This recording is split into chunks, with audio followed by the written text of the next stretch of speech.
Vamos lá, pessoal, falar da hipertensão arterial. Se tem uma coisa que a gente, nos últimos anos, soube tratar e mudou a sobrevida da grande maioria da população, foi pressão arterial. Ele tem um primeiro problema, é muito comum, então 30% da população tem pressão arterial brasileira, no mundo fica na ordem de 22%, 25%, tem lugar como os Estados Unidos, que tem até um indicador maior do que aqui no Brasil, porque vem junto, né, obesidade, diabetes, né? A hipertensão arterial tem uma incidência maior na população negra. Normalmente a história familiar, lá em casa, todo mundo é hipertenso, né? Eu, meus irmãos, não tem jeito, né? A pressão alta, ela tem esse fator hereditário muito forte, em especial na população negra, né? E você tratando, você reduz o seu risco, né? Se você não trata, aí sim, aumenta a chance de AVC, aumenta a chance de infarto, aumenta a chance de doença vascular periférica, tudo isso.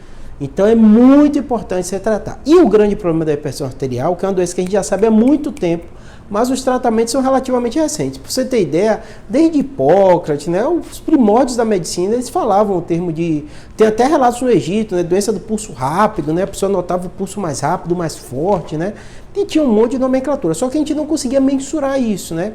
Só no início, né, 1908, né, com identificação dos manguitos de pressão, dos sons de corticóide, que é aquele som que que o médico ausculta na hora que está enchendo aquele manguito, né? Então tem toda a nomenclatura que a gente usa daquilo, foi descrito e começou a ver o som mais alto, mais baixo, quando para, e aí que o médico diz a pressão arterial. Hoje a gente evoluiu muito, né? Tem aqueles manguitos, né, automáticos, o que eu tenho aqui você bota no braço e já sabe a pressão, bota até no pulso, é utilizado, né? Aprovado pela sociedade, Associação Americana de Cardiologia, né? Inclusive dos pulsos, tem que ter alguns cuidados a mais, mas ele é super corriqueiro você usar em casa e tudo isso. E assim, o grande problema é que a maioria das pessoas são assintomáticas, né? E aí o que acontece? A medicação, para vocês terem ideia, né, a hidroclorotiazida e outros surgiram em 1958. Então até então a gente não sabia nem dar o diagnóstico da doença. 1908 mais ou menos começa, né? Década de 50, 1950 começa a ter os remédios. Então é algo relativamente novo, né? Mas revolucionou. Queda do número de mortalidade, se você controla a sua pressão, o problema não é a pressão alta.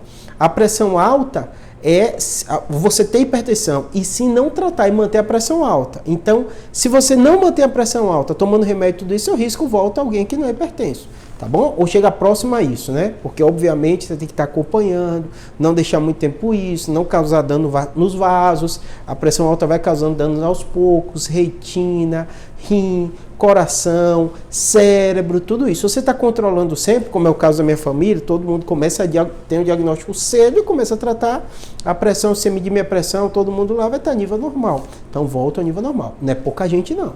Cada 10 pessoas que você conhecer, umas 3 vão ser hipertensas, isso é população adulta, né? Se você começa a chegar à faixa etária dos 40 anos e tal, sou eu para frente assim, esse número aumenta muito, tá bom?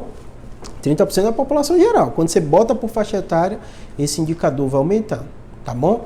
Muito importante, trate, vai reduzir seu risco cardiovascular, vai aumentar o seu tempo de vida, vá no seu médico para medir a pressão. Ah, Júlia, é difícil tal, vai no posto de saúde, vai na farmácia, né? Compra o aparelhinho para ter em casa. Isso é um dos fatores independentes, junto com a obesidade e diabetes, que vai prolongar seu tempo de vida. Ah, Júlia, se a neurocirurgião está falando isso, é muito comum encontrar aqui no consultório, só com medo de ter um tumor na cabeça, coluna doendo, quando você vai ver, obeso. Eu tenho um aparelho aqui, coloca o do pulso ou o do braço, né, o automático mesmo, é uma triagem, né? Eu sou neurocirurgião, minha área de atuação é outra, procuro cardiologista, sai com pedido de mapa e tal, perder peso, endocrinologista, tudo isso. O que vai matar a gente é isso, é muito mais comum. O tumor cerebral, tudo isso, estatisticamente, é uma porcentagem muito pequena das pessoas. E às vezes a pessoa chega aqui no meu consultório com medo de uma coisa e sai daqui com outro problema. E eu assusto, porque pressão alta tem que assustar mesmo. Obesidade tem que assustar e diabetes tem que assustar. Porque o brasileiro, ele funciona no susto. No susto como? Se ele não entender que aquilo pode matar ele, ele deixa pra lá, porque ele não está sentindo nada.